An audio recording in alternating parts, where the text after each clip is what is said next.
You know, you sort of exemplify what this entire conference is all about. You started outside the security field at Delta.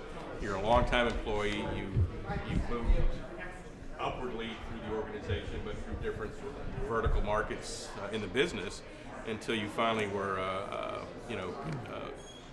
put in the security seat. As an outside person moving up the ranks and moving up through the ranks at Delta, how has that helped you be the best you can be as far as a security leader in the present position you're in? I think one has given me exposure to a number of varied risks throughout the organization. You know, I've been with Delta for 23 years, and it just really dawned on me about 2 or 3 years ago that the multitude of my career has been around managing risk. Different risks, from safety to environmental and now in the security realm, but you know, the mechanics and the basics to me are still the same, right? They're the same whether it's again, safety, environmental, security risks. The mechanics are still the same, but it's also allowed me to, I guess, mature in that role and speak better from an executive and an overall board risk perspective on what that means and what it entails and what the value is. You know, and that's a good segue into the next question, because probably more than most of the, many of the security directors here, the CSOs here, you have really ingratiated yourself at the board level. You're invited to participate as an active member. They seek counsel from you. How is that? How did that happen? And how does that help you in the, you know, in your position as a security director, but also helping your department grow as it needs to grow? I think for the security program as a whole, we've been able to move from not a very well-respected organization within Delta to really highly sought after as a partner. And I think that's the key, is partnering with the organization to help them be successful in what they're trying to accomplish, especially from a business perspective. I think there are a couple of opportunities. One is things will happen within the business that you have to react to, depending on the severity.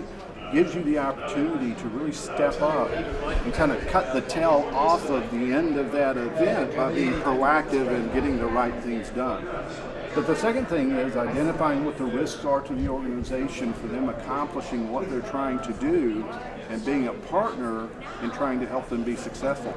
That's the key for me that's kind of transitioned our organization to where it is today. So getting the ear of the CEO and is something everybody aspires to. How do you keep the ear and stay in the good graces and actually become the right-hand man in that organization? Yeah, it's interesting. Sometimes that's the bigger challenge, right? Staying relevant when there are not things of crisis occurring, right? So I think it's defining the value that you add to the organization and setting that standard and expectation and going back and giving them updates on how you're performing, good or bad, telling them what you're doing and keeping them engaged, as well as being relevant in identifying new or emerging risks that could impact the business and talking and raising those issues, as well as what the mitigation strategies are. If you're hiring staff and you're looking at an upper level management person, give me 2 characteristics you look for in a hire. Eagerness, a burning desire to not only for the job, but to learn, grow, and expand, and a willingness to work hard. I think that's what it takes, above and beyond. It's not coming to work just every day, but it's about adding value every day and working hard to make sure that you do that. And those are key components of that. Your key takeaway from the 2 days you spent here at this conference? I think something that I had realized a while ago, but I don't think I've thought about in a while, and that is I'm doing a disservice for my entire organization if I'm not constantly being that leader and pushing for that organization to be recognized at the appropriate level and to be valued. I think that's the key thing, and we all have to sometimes refresh ourselves about that. and what our role is as leaders. And so conferences like this that kind of bring that back to light, very helpful.